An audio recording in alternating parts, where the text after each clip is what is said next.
ఉండిపోతుంది. ఉద్యోగం పోయిందని, వ్యాపారం దెబ్బతినిందని, స్నేహితుడు ఒకడు మోసం చేశాడని, ప్రేమించిన వాళ్ళు వదిలి వెళ్లిపోయారని అలాగే ఉండిపోతే ఎలా?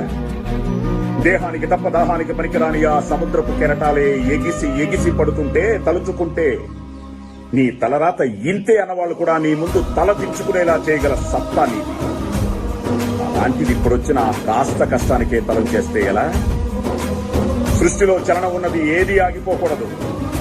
పారే నది, వీచే గాలి, ఊగే చెట్టు, ఉదయించే సూర్యుడు అనుకున్నది సాధించాలని నీలో కసి కసిగా ప్రవహిస్తోందే ఆ రక్తంతో సహా ఏది ఆగిపోవడానికి వీల్లేదులే.